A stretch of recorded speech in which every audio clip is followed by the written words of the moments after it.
Sebelum saya lanjut, perkenalkan saya Agus Saputra, ya salah satu pengajar dari jurusan Teknik Informatika, ya semenjak berdirinya program studi kedokteran, ya saya sudah mengampu mata kuliah ini kurang lebih selama empat,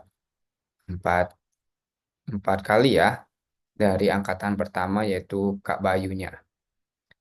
Nah, dalam periode tersebut, ya beberapa materi telah saya update, ya telah saya update sesuai dengan perkembangan yang mungkin barangkali nanti adik-adik akan butuhkan di dunia saat ini. Ya, mungkin kalau kami mengacunya adalah pada dunia industri. Nah, kalau barangkali adik-adik pada dunia kedokteran.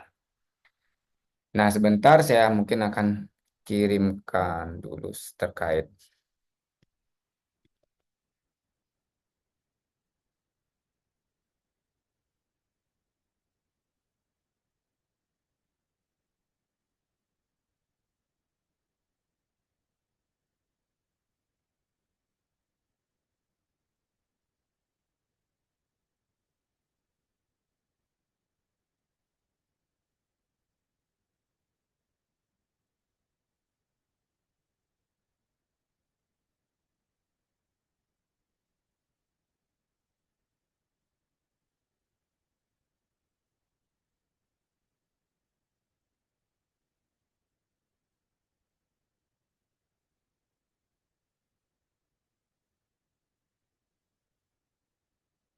Oke.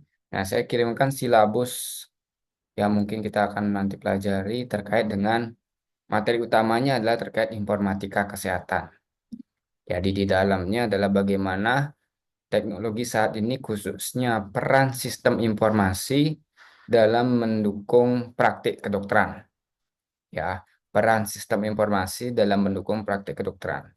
Nah, penyusunan silabus itu saya ngambil dari materi uh, magister kedokteran di UGM, saya lupa namanya.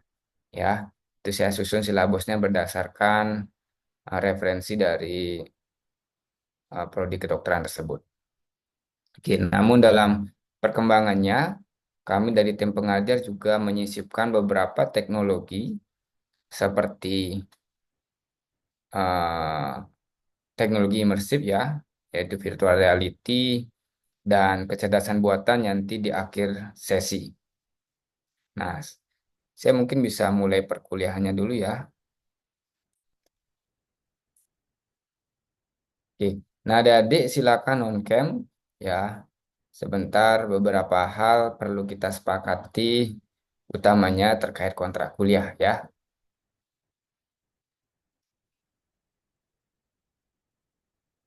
Oke. Nah, sebelum saya masuk, ya saya mungkin sharing sedikit dulu terkait perkembangan teknologi saat ini. Ya, ini mungkin eh sudah old ya, kurang lebih 4 tahun lalu. Ya, kok apa namanya acara ini sudah nggak ada lagi saat ini, tetapi isinya masih relate Gus memberikan perbesaran dan kalori. belajar. Ya, gelang atau jam tangan. Di negara maju, alat-alat kesehatan dibuat seaplikatif mungkin. Bahkan ada yang dihubungkan dengan dunia fashion. Salah satu produsen sepatu olahraga internasional mengambil peluang ini. Mengeluarkan produk fashion yang bisa mengukur detak jantung. Sekaligus mengetahui seberapa banyak kita mengeluarkan kalori. Ya, gelang atau jam tangan yang dijual satu paket dengan sepatu bermikrochip. Chip dalam sepatu inilah yang nantinya mengirim data kesehatan si pengguna ke gelang ataupun jam tangan. Misalnya, rekomendasi berapa jauh gerak yang harus kita lakukan setiap hari. Teknologi ini telah digunakan oleh tim olahraga di berbagai negara, yakni untuk memantau progres dari atlet-atletnya. Masih menggunakan teknologi microchip, produsen pakaian olahraga Rusia juga melengkapi produk pakaian trainingnya dengan chip. Chip terletak di dekat organ-organ penting seperti jantung dan hati. Berperan untuk mengetahui kesehatan organ saat melakukan olahraga, serta mengetahui porsi olahraga yang berbeda sesuai kebutuhan fisik setiap orang.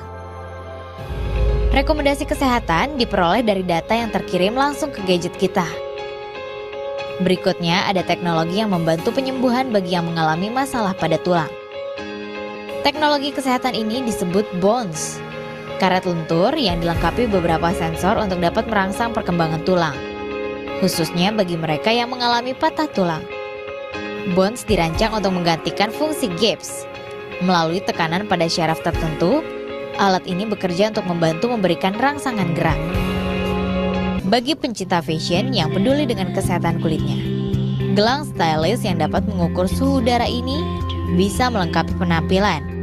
Terintegrasi dengan gadget, memudahkan kita menerima informasi mengenai ambang batas panas yang mampu diterima tubuh. Dengan begitu, kita bisa memproteksi tubuh sebelum bepergian.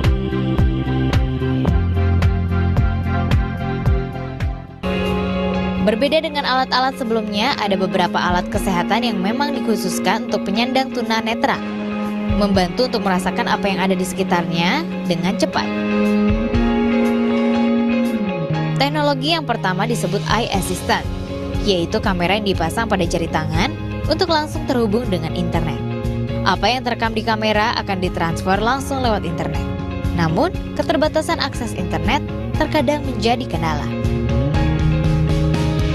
Alat ini dapat menyimpan apa yang kita lihat melalui kartu memori yang tersedia. Apabila kita melihat benda serupa sebelumnya, maka kita dapat dengan mudah mengetahuinya. Tidak jauh berbeda, produsen kacamata asal Amerika mengeluarkan kamera mikro yang dapat dipasang pada kacamata. Orcam mempermudah bagi mereka yang memiliki kekurangan dalam penglihatan. Caranya dengan mengirim data ke dalam gadget kita, sekaligus memberikan perbesaran objek yang dilihat.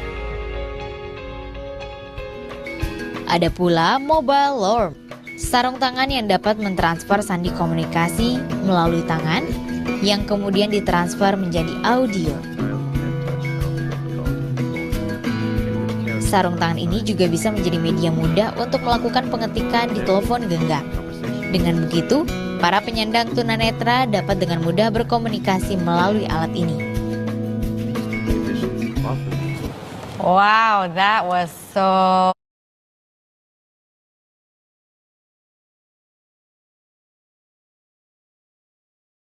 cool.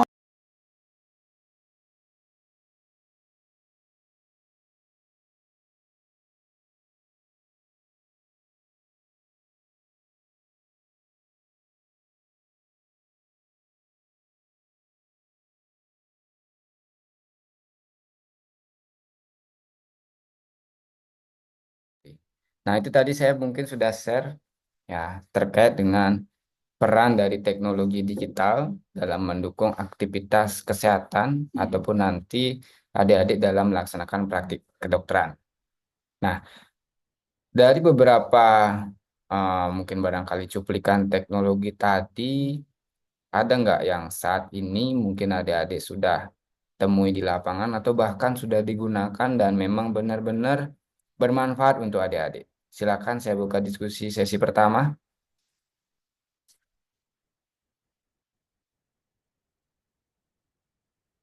Oke, mungkin saya minta ke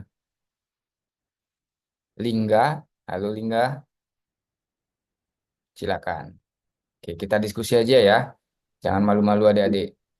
Baik Bapak, sebelumnya eh sebelumnya perkenalkan saya Lingga dengan rekening 048. Terkait teknologi sendiri, em, sejauh ini di keseharian mungkin belum secara langsung melihat atau em, me- me- me- menggunakan secara langsung untuk teknologi-teknologi baru seperti yang tadi sempat ditampilkan melalui YouTube tadi. Tapi memang eh, terkait teknologi sendiri memang sangat banyak inovasi-inovasi baru yang muncul terkait teknologi di dunia kesehatan. Seperti yang saya tahu, sempat saya melihat ada yang merancang terkait tentang stetoskop, tapi stetoskop yang digunakan di saat ini itu konvensional, masih seperti stetoskop yang pada umumnya. Tapi ada yang saat ini yang saya tahu seperti mengembangkan stetoskop yang tersambung secara nirkabel gitu atau menggunakan Bluetooth gitu. Jadi seperti sangat berkembang mungkin terkait tentang teknologi di bidang kesehatan juga. Begitu kurang lebih yang saya tahu Bapak terkait perkembangan teknologi. Oke. Terima kasih Lingga, ya betul. Ya, stetoskop secara nirkabel berarti mirip seperti ya jam pintar saat ini ya. Nah, pertanyaan selanjutnya nyambung dari tadi stetoskop ataupun jam pintar, kira-kira kebayang nggak bagaimana jam tersebut dapat ya mengenali interaksi kita, denyutnya jantung, kemudian pergerakan kita, kemudian menampilkannya di smartphone. Nah, silakan. Ada nggak ya sudah kebayang terkait itu? Gunakan raise hand di Zoom Anda, adik-adik. Oke, mungkin saya minta ke Ayu Putu Gita. Ayu Putu Gita ada? Oke, nggak ada ya. Iya dong. Oke, silakan.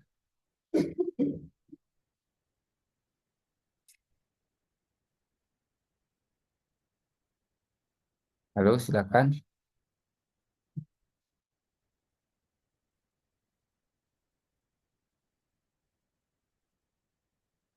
Oke, saya lewati Ayu Putu Gita. Silakan Ratih.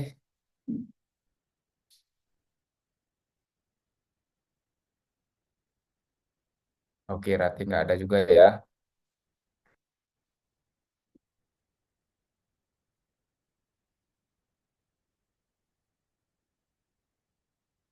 Kemudian saya minta Desi, silakan.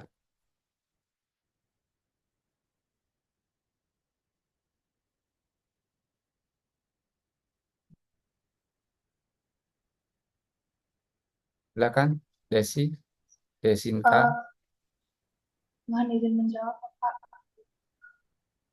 Dari smartwatch ini mungkin digunakan sensor untuk bisa menghubungkan ke handphone kita gitu, untuk melacak aktivitas maupun uh, kesehatan dari penggunanya. Ya, betul. Nah, teknologi apa yang kira-kira terkait dengan hal tersebut? Silakan mungkin teman-temannya bisa menambahkan. Ini anak-anak kedokteran gimana nih? Ayo, biasanya kalau dari tahun ke tahun ini selalu semangat perkuliahannya. Ya, oke. Esa Ika, silakan. Gak ada.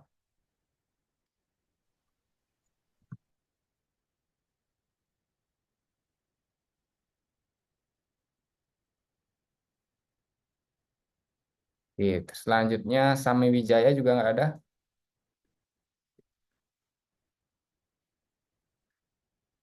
Oke, nggak apa-apa.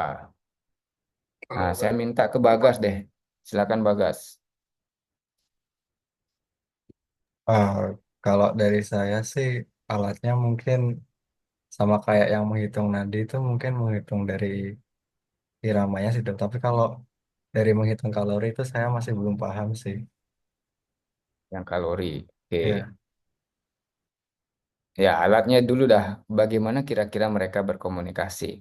Nah, tadi ada satu angkat tangan yaitu Lauri. Benar ada Lauri di sini? Iya dokter, dari saya angkat tangan tadi dokter.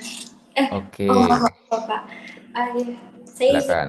saya izin ke Bapak terkait dengan pengetahuan saya sendiri, terkait dengan cara kerja dari smartwatch yang biasanya juga kurang lebih dari kami semua itu masyarakat udah awam terkait dengan hal tersebut. Nah, dari cara kerjanya itu setahu saya menggunakan fotoplethysmography, di mana dari teman-teman saya tadi itu sudah jelaskan itu menggunakan sensor. Kalau tidak salah sensornya itu adalah sensor PPG, di mana sensor tersebut akan menerima terkait dengan uh, dia akan memancarkan sinyal ke kulit manusia, dan akan menangkap terkait dengan sinar atau hasil dari inframerah yang terpancar dari setiap kulit pengguna. Nah, terkait dengan cara pengukuran perubahannya tersebut, sinar inframerah yang tadinya sudah dipantulkan ke kulit manusia itu akan diukur kembali oleh sensor PPG tersebut. Nah, nantinya terkait dengan sinyal yang sudah diterima itu akan dianalisis untuk mendeteksi apakah adanya perubahan pada aliran darah, kemudian jika ada perubahan, maka dari sensor tersebut akan menginterpretasikan sebagai hasil dari detak jantung dan juga untuk terkait dengan dari kalori yang dihasilkan dan lain-lain itu juga kurang lebih dari cara kinerja sensor dan pemantulan sinyalnya itu kurang mirip sama begitu Pak. Mungkin dari saya sekian yang dapat saya sampaikan. Terima kasih atas kesempatannya Pak. Oke, betul sekali Kak Ori ya. Nah, itulah mengapa saya dari apa namanya bidang teknik tentu nggak akan bisa jalan, ya nggak akan bisa jalan ketika pengguna dalam hal ini adik-adik mungkin ya lintas disiplin ilmu itu nggak bisa bersinergi. Ya mungkin saya mengetahui bagaimana itu bisa komunikasinya itu bisa terjadi dengan IoT alat-alat IoT saat ini. Kemudian mungkin saya bisa atau mungkin anak-anak teknik bisa merangkai sensor yang nanti diperlukan. Ya seperti kata Kauli tadi, melihat kemudian menentukan apakah ini terdeteksi penyakit A, B, C atau D. Kemudian tadi Bagas juga untuk melihat kalori bagaimana caranya ya apakah sensor apa yang diperlukan ya barangkali itu ada kombinasi dari gerak, dari denyut jantung, denyut nadi, kemudian panas tubuh barangkali itu dikombinasikan untuk menentukan ya kalori seseorang ya Bra. Nah, eh, perhitungan menentukan kalori kalori itulah yang nanti adik-adik kuasai ya. Kami hanya apa namanya bisa berkontribusi di bidang teknis. Nah, oleh karena itu, peran dari informatika kesehatan ini merupakan lintas disiplin adik-adik. Ya, barangkali nanti adik-adik akan menyusun karya ilmiah, kemudian ya kalau skripsi sih rasanya nggak mungkin ya. Karya ilmiah, kemudian perlombaan itu barangkali adopsi-adopsi teknologi ini akan sangat membantu keterbaruan dari bidang ilmu adik-adik. Ya, oke. Lanjut, saya mungkin akan, nah ini saya ngambil quote dari, saya lupa ya dari siapa, ya. Katanya, semua orang pasti akan tua ya, tetapi menua dengan berkualitas ya. Salah satunya ya dengan hidup sehat, makan yang sehat, kemudian tentu didukung oleh fasilitas kesehatan yang baik. Fasilitas kesehatan yang baik saat ini ya kita nggak bisa dipungkiri ya, harus ada peran teknologi digital di dalamnya. Ya, harus ada peran teknologi digital di dalamnya. Ya, bagaimanapun istilah surveillance, kemudian monitoring kesehatan, kemudian bahkan sampai diagnosis itu sudah ada peran teknologi digital, teknologi AI sebagai sebuah sistem pendukung keputusan. Ya, namanya sistem pendukung keputusan ini bukan mutlak harus diikutin. Tetap harus ada peran pakarnya, yaitu dalam hal ini adalah adik-adik sendiri sebagai seorang dokter nantinya. Ya, nah dalam kesempatan pertemuan mata kuliah ini itulah tujuannya dari kami dan prodi kedokteran merang, merancang merancang topik ya diantaranya adalah bagaimana adik-adik mengetahui ya mampu mengkomunikasikan ya menyebarkan informasi-informasi kesehatan kepada masyarakat secara lebih masif dan lebih menarik yaitu dengan membuat infografis. Kemudian bagaimana adik-adik paham dan memahami bagaimana sistem informasi itu dapat membantu kinerja dari para dokter dan tentunya perkembangan rumah sakit itu sendiri ya melalui sistem informasi kesehatan. Kemudian sebagai tambahan juga karena saat ini apa namanya peran digital sangat masif ya masuk ke 5.0. Jadi ada teknologi imersif bagaimana interaksi teknologi digital tadi udah nggak bisa dengan dua dimensi ya udah nggak apa namanya rasanya udah nggak cukup dengan dua dimensi dengan apa layar sentuh udah nggak cukup. Sehingga di sana perlu ada keterbaruan pengetahuan bagaimana peran teknologi imersif, ya salah satunya yaitu dengan virtual reality dalam membantu adik-adik nanti baik terkait dengan ya pengenalan anatomi, kemudian ya organ dalam tubuh mungkin barangkali supaya nanti pembelajaran lebih menarik, kemudian juga adik-adik tentu mempunyai tanggung jawab untuk menyebarkan informasi kesehatan kepada masyarakat secara lebih luas dengan menarik ya salah satunya juga dengan VR kedokteran ini.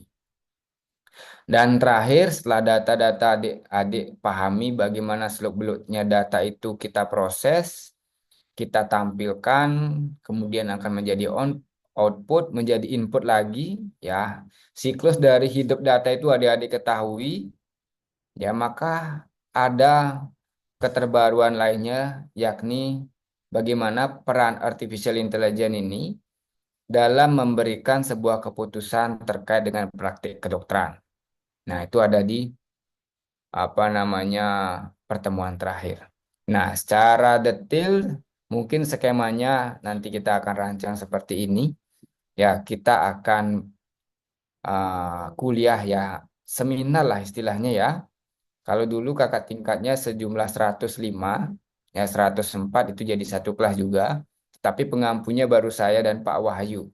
Nah, sekarang ada Pak Sindu dan Bu Novita yang nanti akan memberikan materi sesuai dengan risetnya masing-masing ya. Jadi kita masing-masing ada 4 sesi ya, 4 sesi, 4 pertemuan untuk memberikan materi atau sharing session terkait dengan risetnya. Nah, di setiap dosen ya di setiap pengampu itu tentu ada poin penilaian. Ya, kalau di saya itu sebagai tugas 1, kemudian nanti Pak Wahyu sebagai UTS, kemudian Pak Sindu terkait dengan perancangan teknologi VR kedokteran sebagai tugas 2, kemudian bagaimana nanti adik-adik merancang konsep implementasi AI pada kedokteran itu sebagai UAS. Nah, kurang lebih seperti ini adik-adik. Nah, sebelum saya lanjut, ya, saya perlu sampaikan juga bahwasannya grade A itu ya bagi adik-adik yang aktif di kelas, ya tentu amin sudah dijamin ya adik-adik. Ketika adik-adik menghadiri sesi, kemudian melakukan diskusi, membuat tugas dengan baik, rasanya saya belum pernah memberikan nilai di bawah amin selama adik-adik mengikuti. Ya pernah memang ada mahasiswa yang tidak lulus, tapi karena memang ada yang nggak hadir, ada poin pertemuan yang uh, apa namanya tidak dihadiri. Nah, tentu itu akan sangat mengurangi uh, penilaian dari kami. Oleh karena itu, nanti adik-adik mohon bantuannya, aktiflah di kelas. Setiap ada pertanyaan dari teman-teman yang mungkin sedang presentasi, kemudian baik juga sesi diskusi, tolong aktif di kelas ya sehingga kami mudah untuk mengenali adik-adik, ya mudah untuk dapat memberikan rekomendasi penilaian yang baik juga kepada adik-adik. Nah, satu hal lagi ini akan sangat membantu adik-adik ya. Ketika misalnya adik-adik, ya kalau di kelas saya itu wajib untuk memiliki sebuah sertifikat kelulusan dari ya kalau sesuai topiknya ya. Kalau mungkin saat ini ya saya minta ada AI terkait kedokteran ya. Ya, itu kalau kalau memungkinkan adik-adik tertarik, tapi kalau tidak ya tidak apa-apa. Nah, tapi ini akan sangat membantu ya di akhir sesi nanti. Oke. Nah, sebelum saya lanjut, ya mungkin kita diskusi dulu terkait topik ya, kemudian jadwal perkuliahan, skema perkuliahan secara online seperti ini defaultnya. Silakan saya lempar dulu ke adik-adik untuk kita diskusi. Silakan mungkin ada masukan.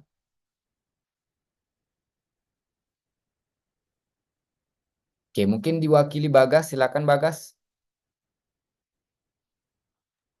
Kalau untuk saat ini mungkin tidak ada dulu, Pak. Oke, berarti topik sesuai, kemudian tugas clear ya. kemudian pertemuan online gabung seperti ini. Kemudian nanti kalau mungkin saya minta eh, summary dari jadwal pertemuan masing per week ya, kapan tanggalnya. Ya, saya kemarin dapat draftnya dari Bu Dokter Nia. Cuman saya belum dapat yang terbaru. Mungkin dibantu diberikan week 1 kapan, week 2 kapan. Ya, Bagas ya. Oke. Dan Baik, saya Pak. saya rasa setiap setiap blok ada korti yang berbeda, betul? Benar, Pak. Oke, ya. Ya, nanti tolong dikonfirmasi ya. Oke. Kalau memang tidak ada, ya kita bisa lanjut ke materi pertama.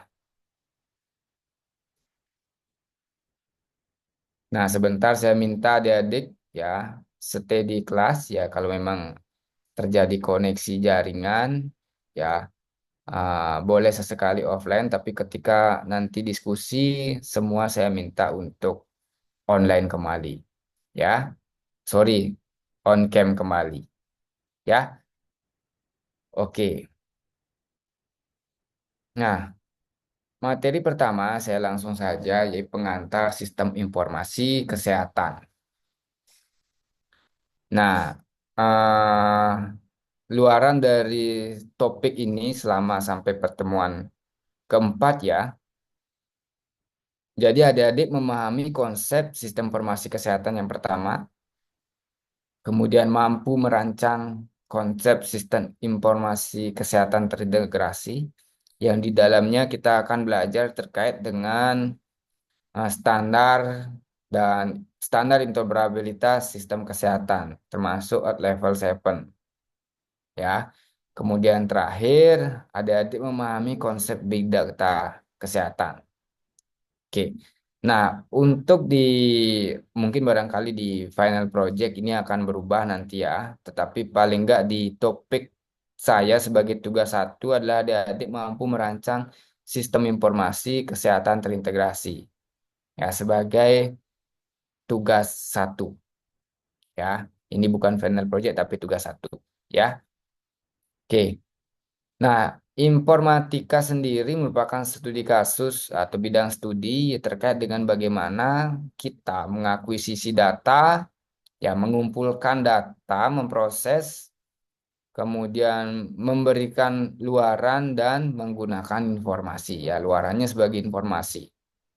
Nah, bagaimana dengan informatika kesehatan? Iya, definisi dari sebuah bidang ilmu, ya lintas disiplin ilmu untuk menangani data, memprosesnya, kemudiannya memberikan keluaran berupa informasi untuk pengambilan keputusan bidang kesehatan. Ya, nah ini mengapa kita penting? Yang pertama, ya pelayan kesehatan saat ini wajib untuk tahu ya paling tidak memahami ketika nanti adik-adik di lapangan, ya katakanlah misalnya ada sebuah informasi yang salah. Sehingga kalau misalnya pelayan kesehatan itu memahami bagaimana informasi itu dikeluarkan, ya berarti ada yang salah terhadap inputnya. Ya, ada yang salah terhadap inputnya. Kemudian ternyata kalau inputnya sudah benar, berarti ada yang salah di prosesnya. Nah, oleh karena itu informatika ini memecahkan permasalahan tersebut, ya, dengan memecahkan masalah tersebut dengan sebuah prosedur tertentu ya yang saat ini barangkali sudah nggak ada batas-batas lagi. Informatika itu masuk ke seluruh bidang ilmu.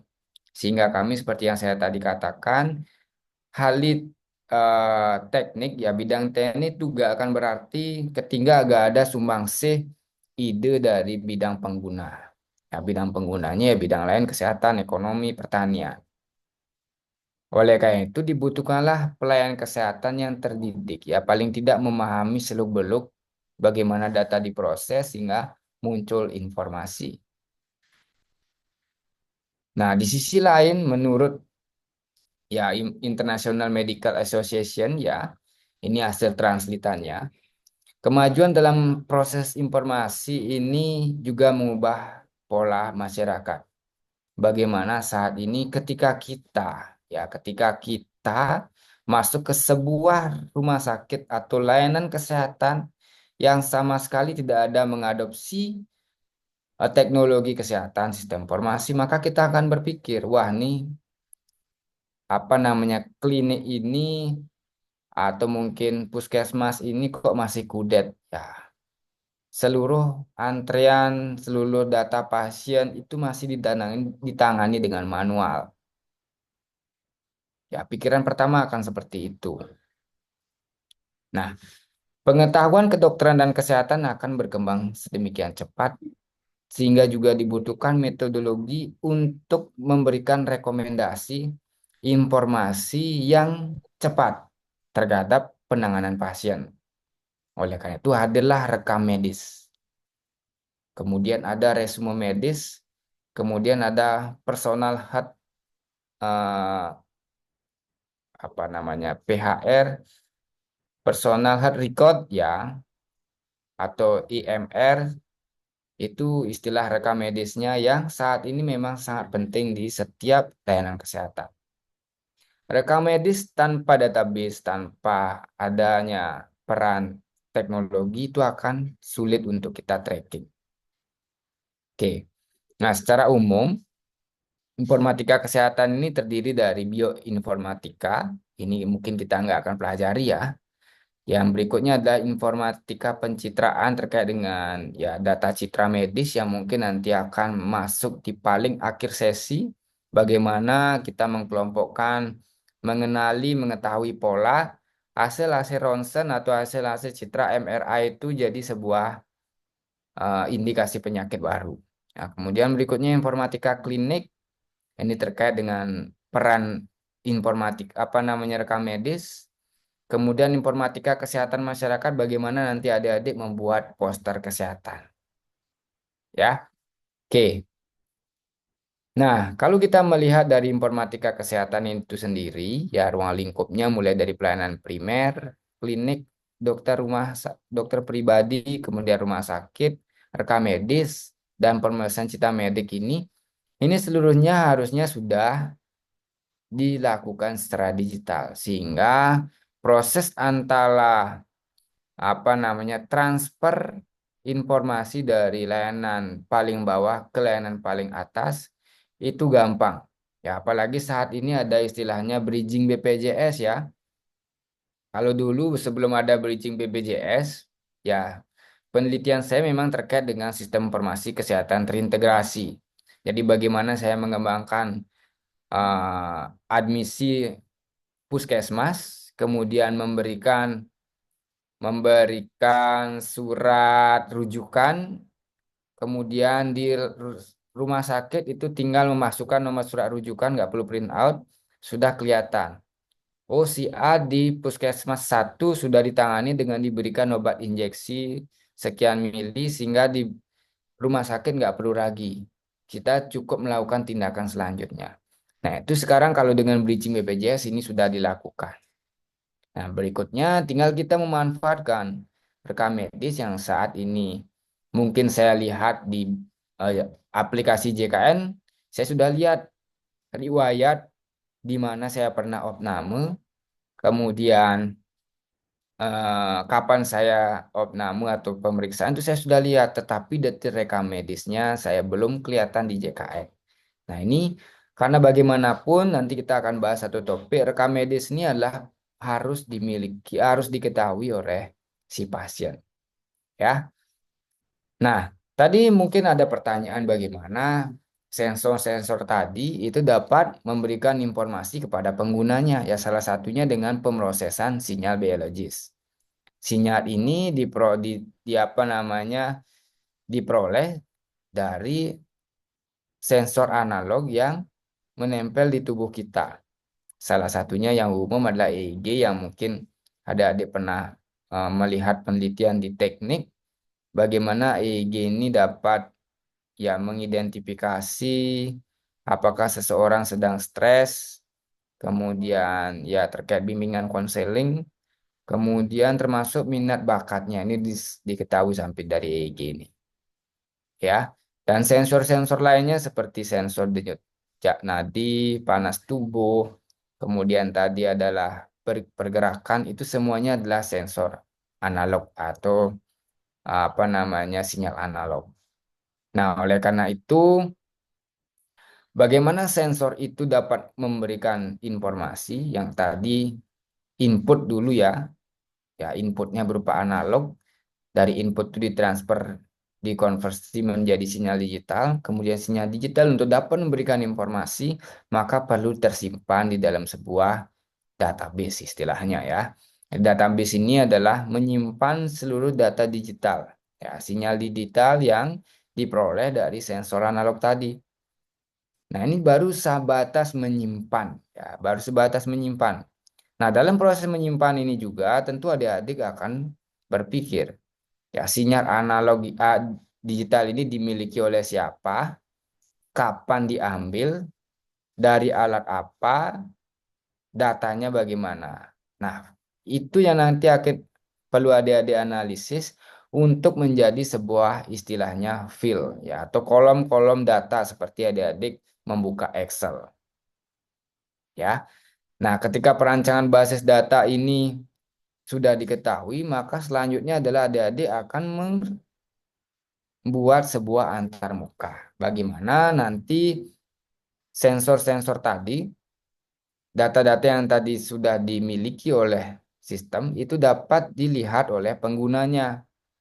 Ya, salah satunya dengan membuat antarmuka aplikasi. Nah, terakhir, setelah antarmuka aplikasi itu diketahui, kemudian pengguna sudah aktif menggunakan aplikasi, maka selanjutnya adalah pengembangan model. Nah, pengembangan disinilah awal mula istilahnya artificial intelligence. Data ini sudah kita miliki.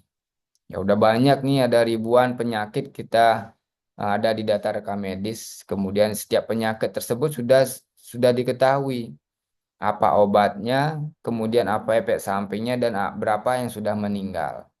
Kita sudah punya datanya ini, tetapi kenapa nggak kita gunakan untuk, ya, barangkali kalau ada orang lagi memeriksakan diri dengan penyakit A, sekian orang berhasil sudah disembuhkan dengan obat ABC, ya barangkali kita coba deh treatment si A ini dengan obat tadi.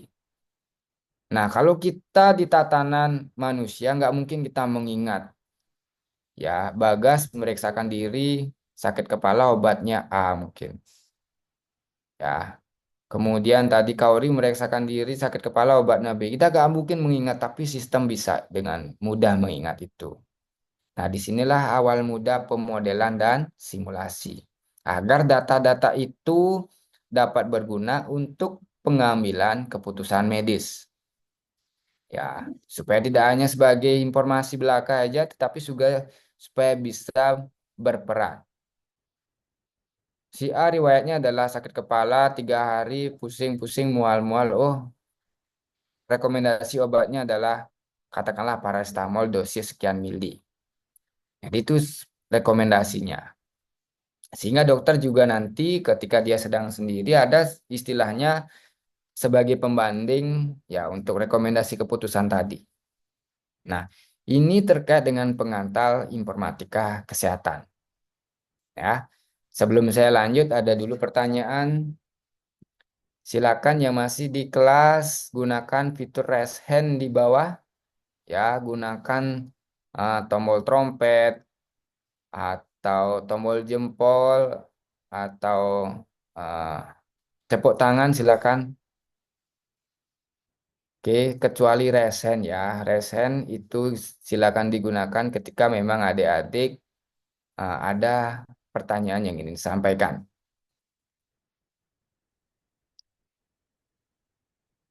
Oke.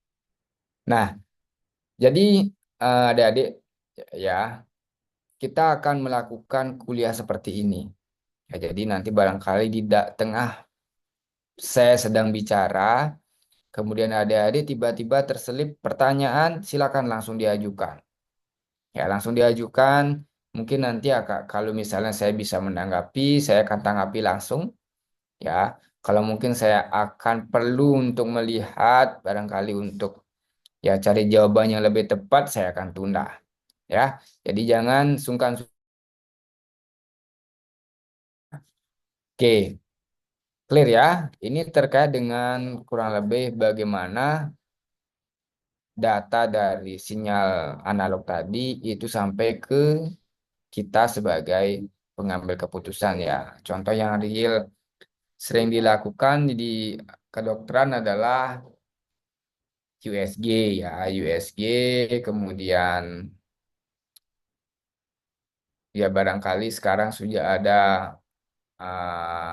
alat yang pakai mengukur tensi, itu sudah ada yang digital. Kemudian tadi juga disampaikan akan ada katanya stetoskop ya yang digital.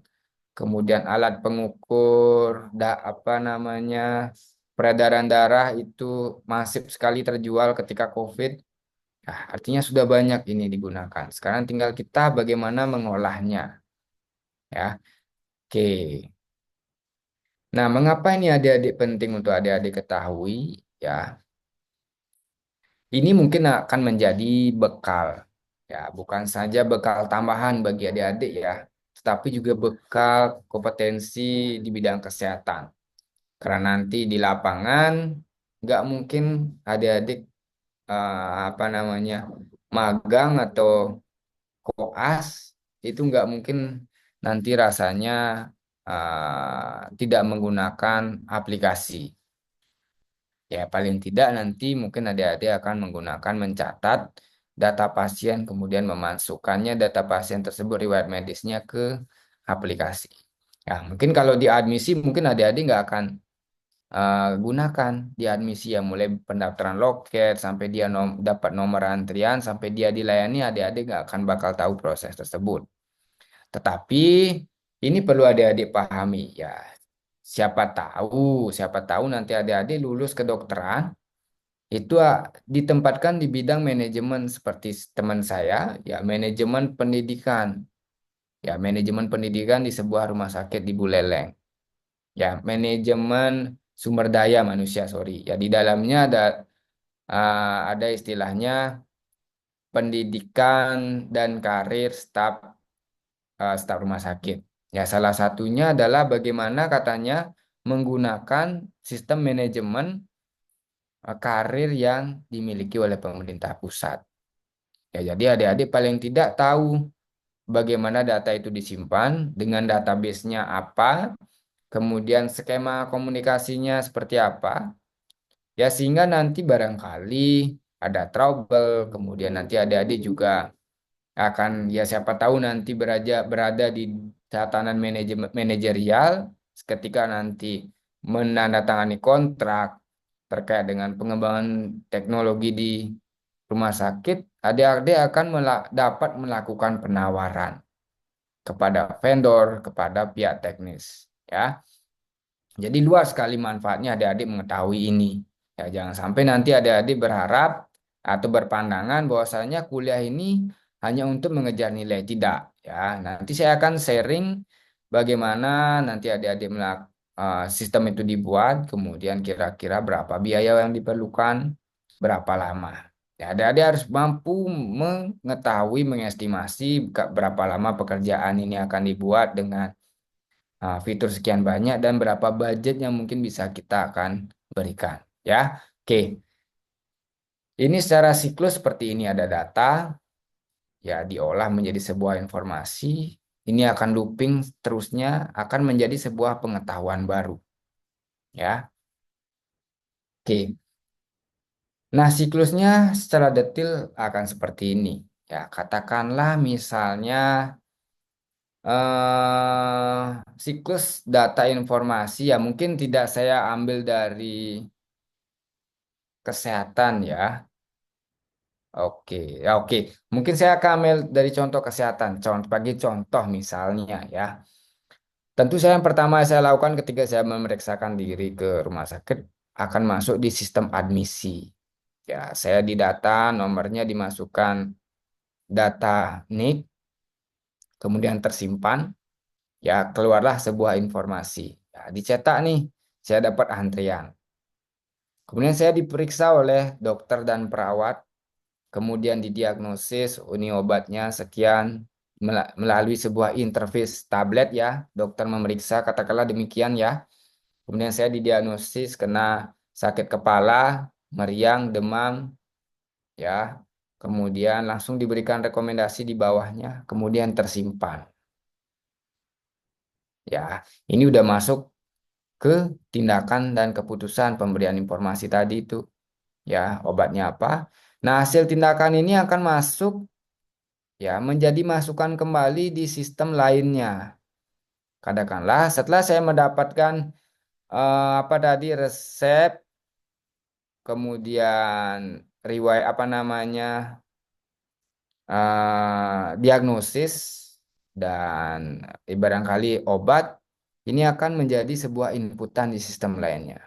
Nah, sistem apakah yang kira-kira dimaksud? Silakan mungkin berpendapat adik-adik.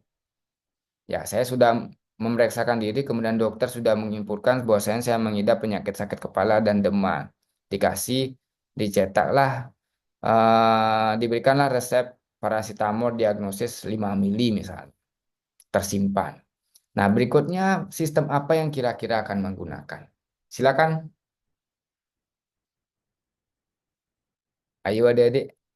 Tadi baru Lauri aja yang secara natural menjawab ya. Yang secara natural menjawab. Yang saya panggil tentu nggak akan masuk ke aktifan. Silakan.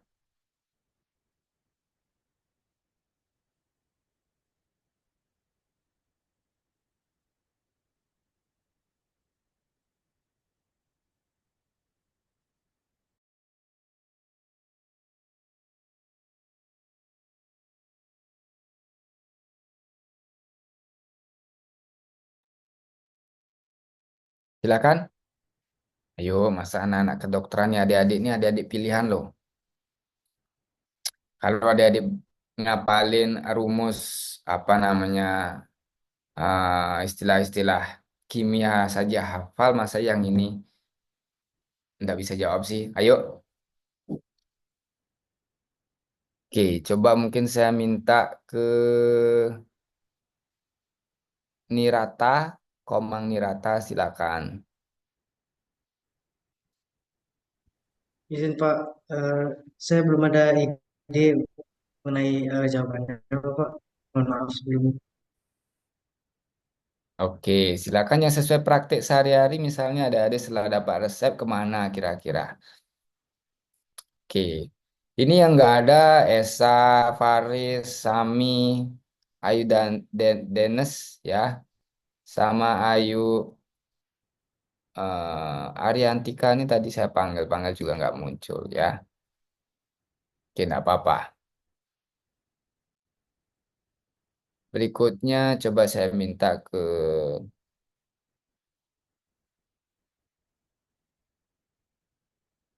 Dada nih. Oke, coba deh Pratnyan dari. Iya Pak, jadi kalau dari yang tadi sudah dijelaskan, biasanya kalau misal kita sudah mendapatkan obat atau resep dari dokternya, kita akan ke apotek seperti itu. Oke, berarti ke sistem apotek ya. Oke, sistem apotek boleh.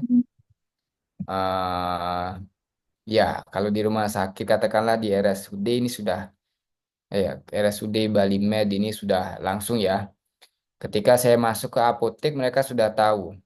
Ya, oh Bapak dapatnya obat sekian. Ini sudah tahu nih, saya cukup memberikan eh, nick saya, ya apa namanya istilahnya, nama saya. Mereka sudah lihat, oh resepnya adalah, terutama yang di Bali Media, resepnya adalah ini. Sehingga apa keuntungannya?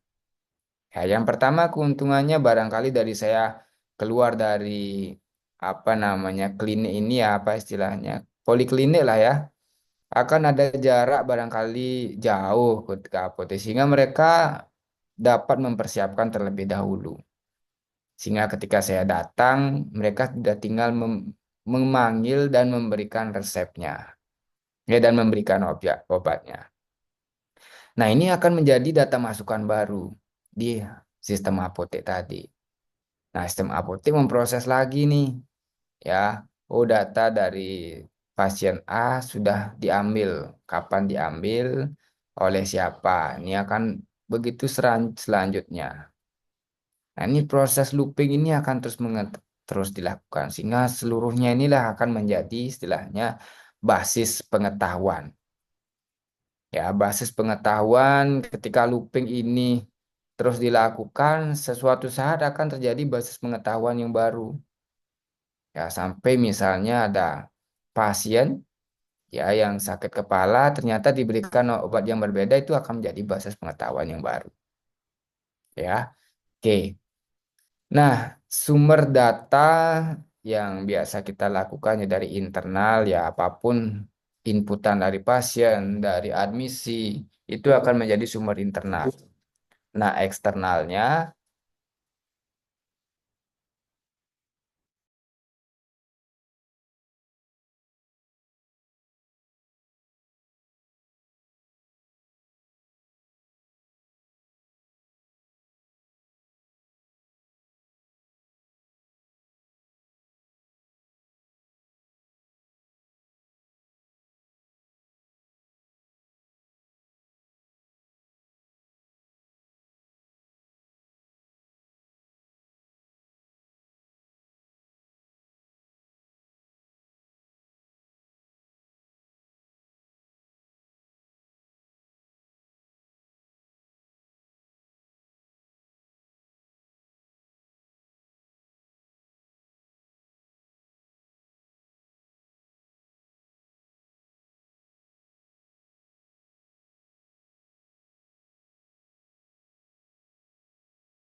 oke.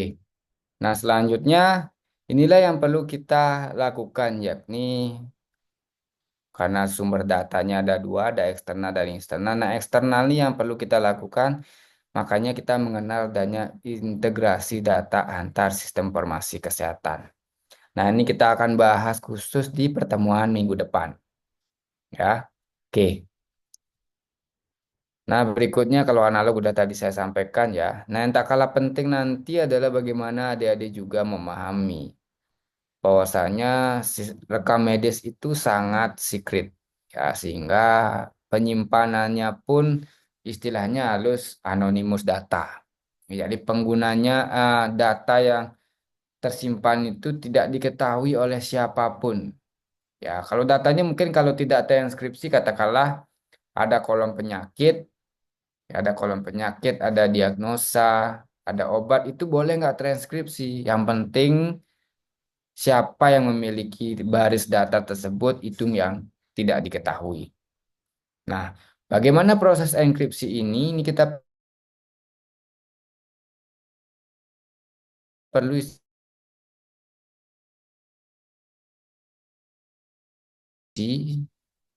yang tadi informasi yang telah diajak tadi. Ini studi kasus kalau kalau paling aman ya. Tetapi kalau misalnya tersimpannya plain text ya adik-adik harus menjamin bahwasannya baris data tersebut baris data ke-21 terkait dengan penyakit eh, sawi milik dari pasien A. Paham ya kira-kira? Nah, ini wajib karena ini memang sudah ada di aturan perundang-undangan. Di salah satu contoh di rekam medis, ya. Karena rekam medis itu hanya dapat dilihat yang oleh pasien yang bersangkutan. Ya, dapat dibagikan kepada pihak lain dalam keadaan gawat atas persetujuan pasien atau keluarga pasien. Nah, nanti kita bahas di sistem informasi terintegrasi. Oke. Nah, berikutnya, jadi kita dalam sebuah pengembangan sistem informasi tidak bicara terkait data saja. Ada juga hardware, ya, software dan prosedur, ya. Banyak hal yang kita bisa selesaikan dengan sistem informasi kesehatan ini, sistem informasi medik, ya. Salah satunya tadi sudah saya sampaikan. Salah berikutnya adalah surveillance yang paling penting. ya, yang juga nggak kalah penting surveillance, ya. Bagaimana nanti ketika saya sudah pulang, sudah berada di rumah, ya, pihak rumah sakit maupun dokter dapat melihat perkembangan medis saya. Salah satunya dengan memberikan alat berupa jam tangan pinter ataupun alat yang terpasang di tubuh saya yang dapat memberikan sinyal secara real time ke dashboard dokternya. Nah, ini salah satu untuk menangani surveillance ini, ya. Oke, ini sudah saya sampaikan tadi. Nah, lebih lanjut nanti adik-adik mungkin bisa saya share ya terkait dengan apa namanya eh layanan integrasi. Ya, ini kita akan bahas minggu depan, ya. Penataan transaksi dan optimalisasi aliran informasi kesehatan. Oke. Nah, mungkin itu saja dulu untuk pertemuan pertama kita sekaligus memberikan pengantar kepada adik-adik. Ya, barangkali selama 4 pertemuan nanti bersama saya, kita akan berbahas mulai dari konsep informasi, sistem informasi terintegrasi, dan bagaimana memulai merancang sistem informasi terintegrasi tadi. Oke, sebelum saya akhiri, silakan adik-adik, ada pertanyaan dulu.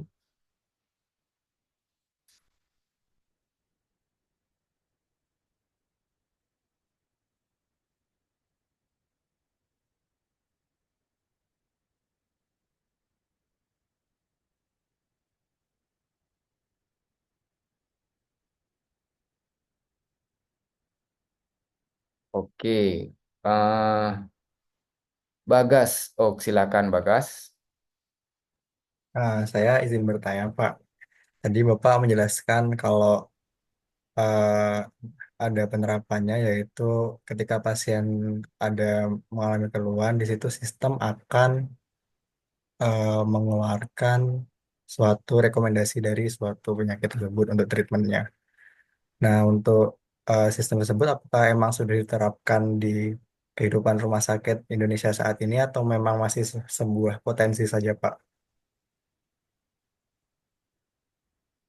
Oke, eh, sebentar ya.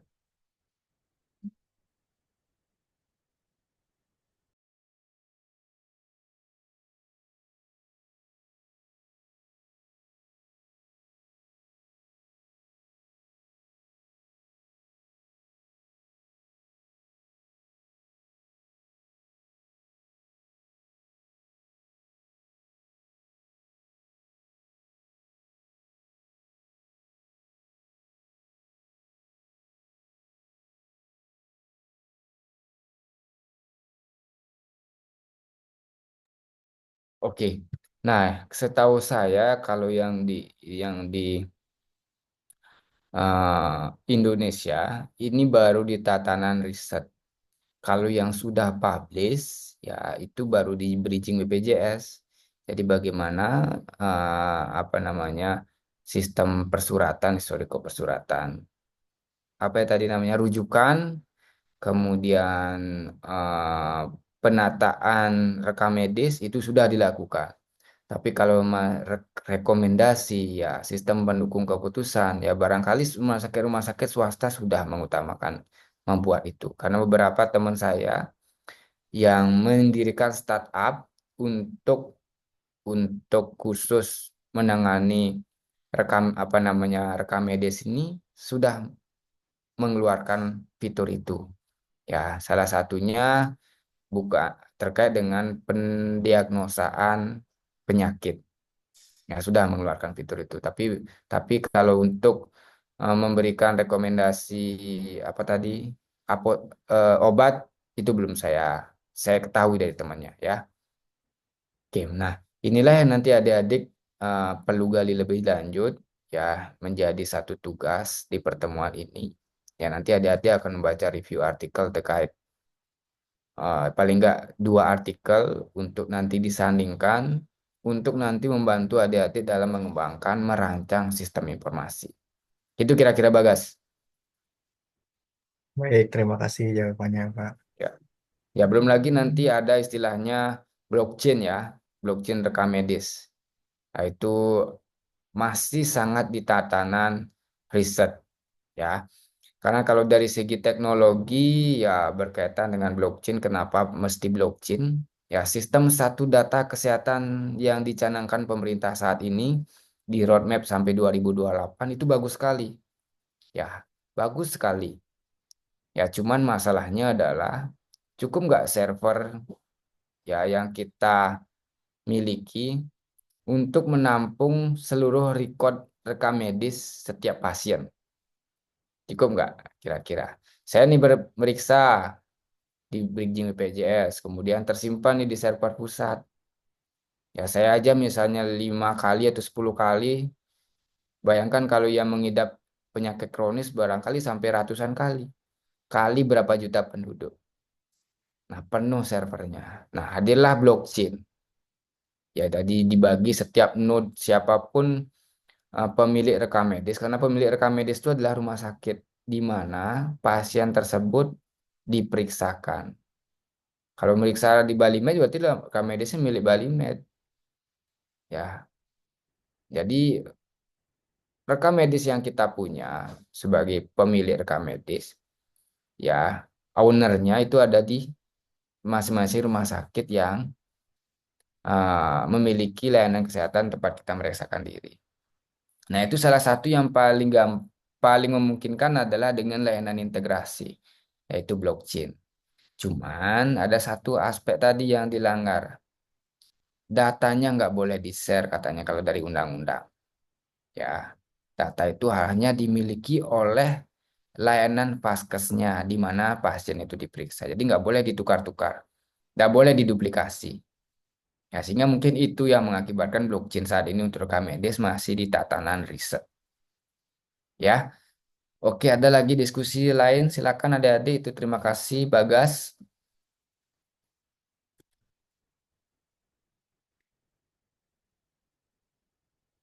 Jadi mungkin nama-nama pendeknya ini kan nggak ada nama yang sama ya. Karena mungkin saya akan simpan Bagas. Kemudian silakan Septian.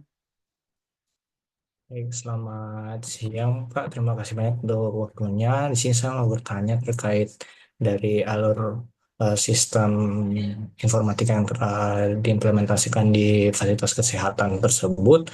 Eh, itu apakah dia cenderung lebih baik menggunakan disimpan datanya atau menggunakan local host atau biasanya malah lebih baik atau efisien menggunakan server cloud gitu seperti Cloudflare gitu Pak. Mungkin dari pengalaman sendiri kira-kira untuk pengelolaan sistem yang karena rumah saya kan cukup besar, tapi di satu sisi juga itu data-data yang dalam situ, data rekaman di situ cukup rahasia. Jadi lebih baik untuk disimpan secara lokal, membeli server lokal gitu, atau disimpan melalui penyedia layanan cloud. Gitu. Sekian Pak pertanyaan saya. Terima kasih. Ya, terima kasih Septian. Septian. Nah, kalau kita menimbang baik buruknya masing-masing ada kelebihannya. Tetapi kalau dari sisi undang-undang, ya itu memang harusnya data kesehatan ini di-maintenance oleh pemerintah. Jadi eh, apa namanya lokal ya atau on-premise istilahnya tersimpan di data center pemerintahan. Nah, pemerintahan itu ya mulai dari tingkat paling bawah ya kalau rumah sakit kan ada ABC ya, ada levelnya. Jadi itu masih dalam satu tatanan pemerintah. Sehingga akan sangat riskan kalau kita berikan hak terhadap database kita ke vendor. Nah, vendor dalam hal ini ada dua. Vendor penyedia layanan, aplikasi, atau penyedia layanan data center. Kalau penyedia layanan data center, rasanya sih aman-aman saja ya. Karena apapun database yang kita miliki tersimpan di Cloudflare, itu sudah otomatis langsung transkripsi mereka yang transkripsi. Seluruh struktur itu semua transkripsi. Tapi ya yang menjadi masalah ketika kita memberikan akses database aplikasi kita ke vendor penyedia aplikasi. Itu belum tentu mereka melakukan enskripsi terhadap data kita. Nah, hal inilah yang perlu nanti ada dipertimbangkan ketika nanti menjalani kontrak pengembangan aplikasi misalnya. Maka pastikan yang pertama adalah kebijakan privasi terkait data. Itu yang paling utama, ya. Kalau di data center katakanlah Cloudflare itu rasanya aman, ya. Tetapi kalau kita menyediakan menggunakan layanan cloud, ya cloud hosting seperti Cloudflare, AWS untuk nyimpen data kita yang akan makin hari makin bengkak, itu tentu akan ada biaya yang terus akan membengkak karena mereka akan melakukan mekanisme pay as you go. Jadi berapapun di kontrak di awal mungkin akan sangat murah bagi kita. Setahun misalnya 1 juta misalnya, ya. Tapi lambat laun ketika data kita semakin banyak, maka tentu kita membutuhkan tambahan resource. Nah, di sana akan nanti tantangan baru, akan ada pembengkakan biaya. Nah, bagaimana kalau on-premise kita kelola sendiri ya? Ini sama juga, kita harus butuh tenaga teknis. Sehingga sekarang setiap rumah sakit itu memang membutuhkan tenaga teknis ya, bukan hanya operator, tetapi tenaga teknis mulai dari divisi jaringan. Ya, divisi jaringan rasanya udah pasti ya, karena untuk implementasi sistem pusat aja mereka butuh tenaga operator jaringan. Nah, yang nanti belum pasti adalah programmer ini. Programmer bertugas untuk ya bukan mengembangkan tetapi integrasi data. Ya, integrasi data dari layanan rumah sakit ke pemerintah pusat itu butuh programmer, ya. Nah, itu kira-kira Septian, ya plus minusnya selalu ada. Tapi yang penting adalah nanti adik-adik ketika ada di tatanan manajerial maka perlu memastikan kebijakan privasi terkait data dan informasi ini. Ya, ada lagi Septian? Sudah tidak ada, Pak. Terima kasih banyak jawabannya. Oke, terima kasih. Oke, kira-kira ada Bagas. Bagas bisa memberikan saya akses admin host misalnya. Oh, bisa Pak. Bentar. Oke,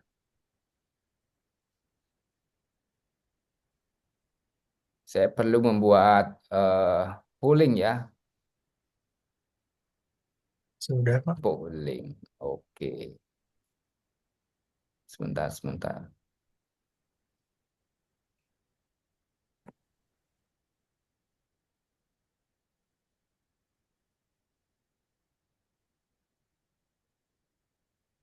Kok nggak ada pollingnya ya? Di tempatmu kelihatan Bagas polling, ya, create polling misalnya. Boleh. Ya,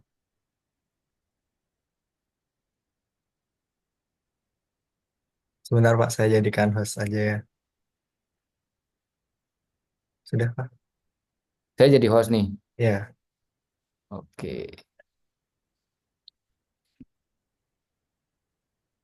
ini yang akun Undiksa kan? iya.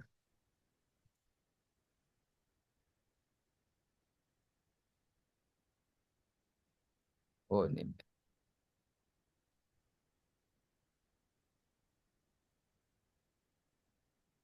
Wah, nggak ada. Hmm.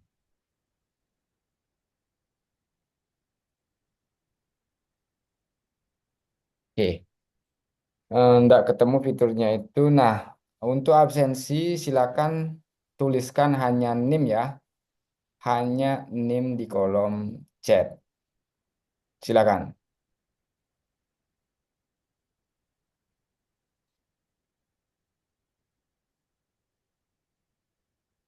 Oke, dengan demikian perkuliahan perdana untuk mata kuliah informatika kesehatan ya kita bisa akhiri dulu adik-adik ya. Sebentar yang sudah melakukan absensi bisa leave lift ruangan ya. Yang hadir hari ini berjumlah 74 dengan saya, berarti harusnya ada 73. Oke, itu kira-kira ya. Selamat